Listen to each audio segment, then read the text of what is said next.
Windows G.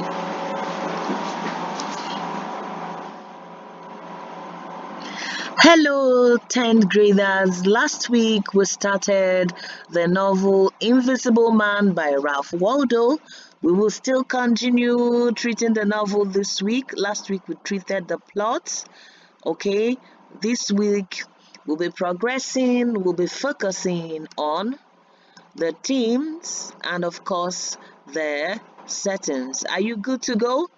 If you are, I believe your writing material, your textbook is right there beside you. In fact, anything and everything that will make you comfortable and that will pull you through the class should be beside you.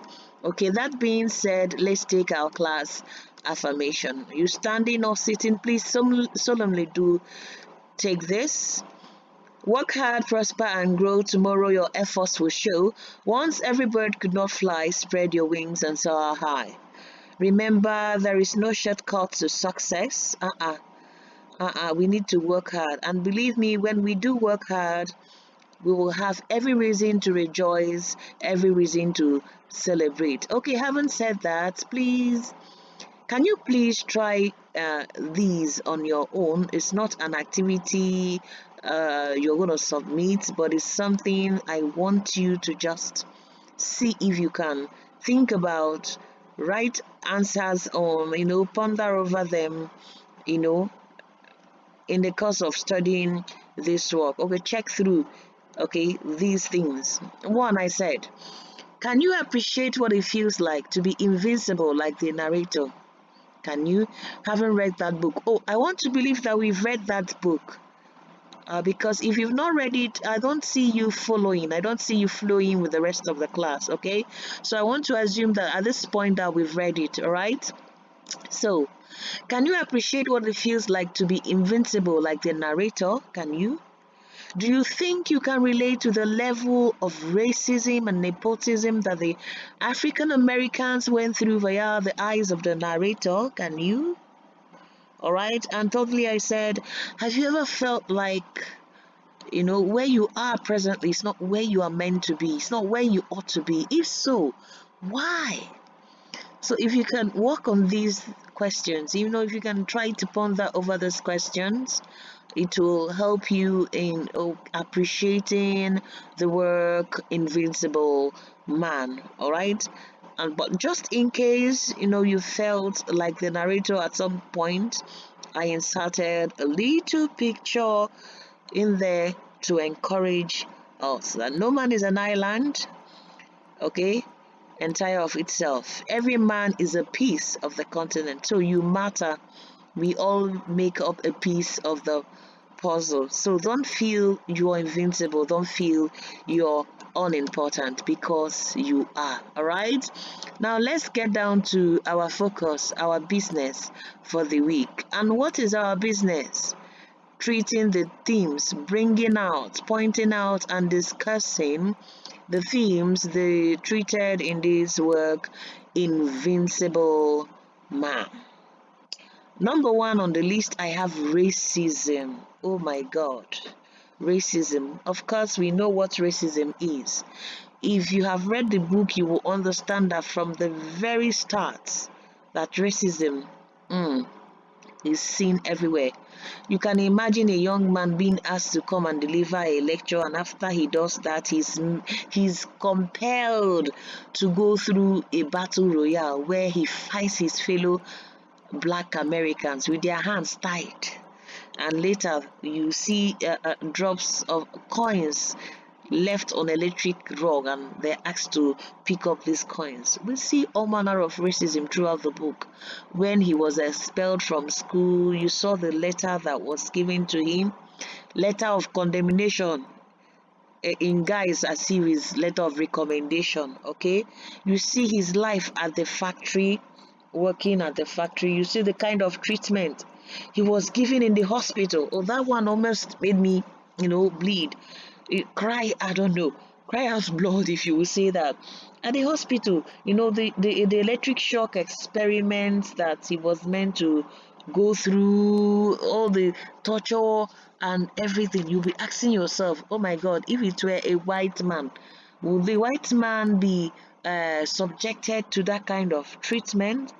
And finally, we see the death of Clifton at the hands of the white police officer. He was just killed off for nothing, just like that. And that reminds me of our present day issue in the world, the death of this young man, George Floyd. I think it is a repetition of what has been happening all these years, and we still see it happening. So racism is one of the themes treated in this work. Then identity crisis. This is another very important major theme treated in this work. The narrator feels invincible. He doesn't even really know who he is, or rather people has failed to see him for who he is. So he's just, I mean, this is me. Where am I me? Am I this? Am I that? He's on a verge of, on a quest to discover himself, or to let the world discover who he truly is. Okay, that's was also treated in the work. We see exploitation, how the whites exploit the black, even how fellow blacks exploit fellow blacks is treated in that book, all right, through their actions. Oh my god, everybody wants a piece of the other person. We see all these things. Ralph Waldo brought out all these points, and he made sure he sent this message out through this work. We see disunity. Disunity, of course, from day one, the whites never really fancied the black people. But the painful thing is that in the work, we see disunity among blacks. They're supposed to have each other's backs. But in this work, it's not so. All right? It should be noted that it's just everywhere, okay? Some of the Negroes from the north feel very superior to the Negroes from the south. Okay, now that you see the case of the woman in whose house the narrator has tried to dispose the package from Mary's house, accusing him of being one of those southern Negroes that make life unbearable for them in the north. I mean, they're all Negroes, and then you still see others trying also to feel that they are superior to the others.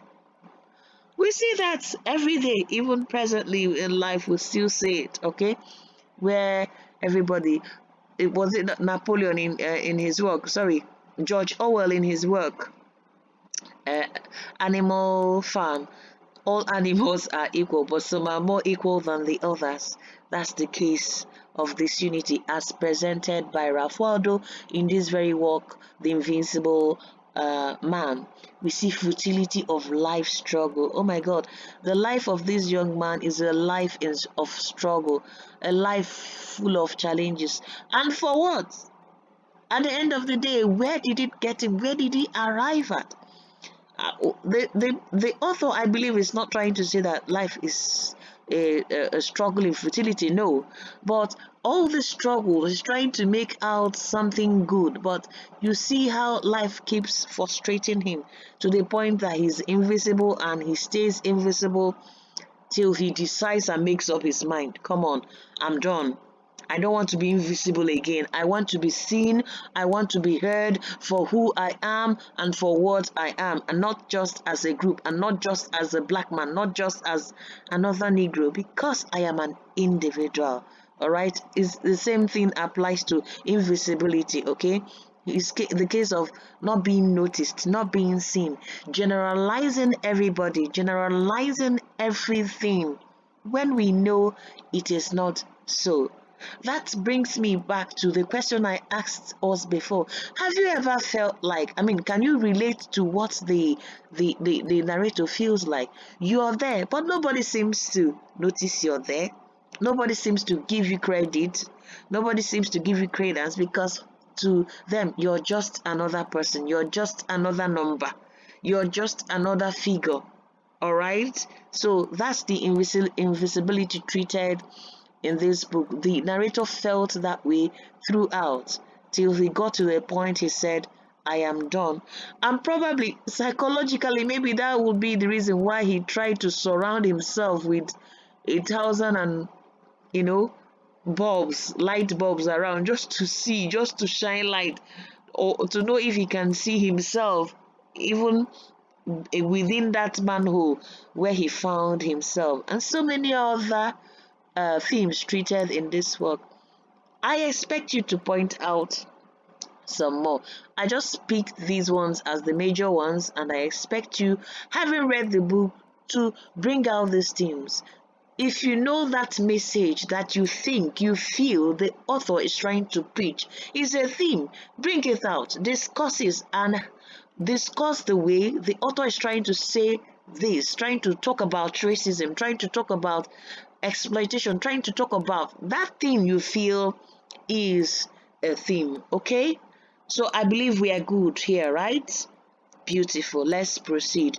All right, let's get to the setting. Setting is where the action takes place. Talk about time, talk about location. And the book is set in the 1930s. Believe me, that was when racism was at its peak. Yes, they say this free America. Come on, like I said, all animals are equal, but some are more equal than the others. So the book is set in that period where it's at its peak, the southern part of America. All right. The setting covers places like Harlem, New York State College, where he went to, Liberty Paints, where he worked in the factory, and some other little places. Okay, we see down to his manhole, where he is telling us his story from. All right, if you check all those places where the action took place, that's the setting. And of course, we know that our protagonist enjoys that manhole on his underground tunnel. I put an insert of the picture of him inside that tunnel with the whole lights surrounding him. Okay, remember, setting is where the action takes place, and for this book, Invisible Man, is 1930s, sometime between 1920s to 1930s, the southern part of America. Maybe call this outside Chicago, who knows? All right. We see him we see actions take place in places like Harlem and the rest of them. All right. So if you don't grab anything, just note that concerning the setting.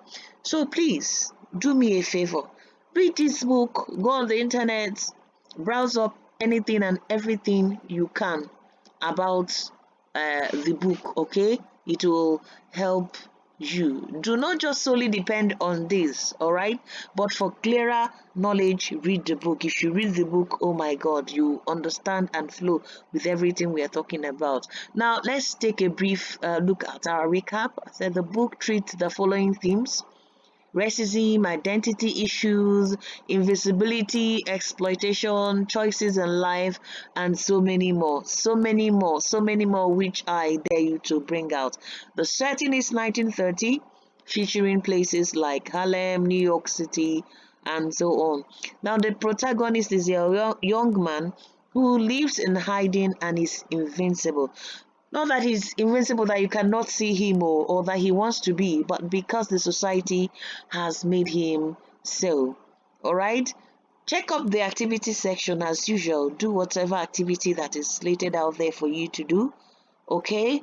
And encourage your friends to come online if they are not yet on board. Our next class will be treating or checking the characters, so we'll be delving on characterization. So I'll implore you to study ahead and prepare yourselves ahead of that class. Okay, so till I come your way again, I still remain your friend, your tutor, Mrs. Udechiku. Stay safe, stay healthy. God bless you.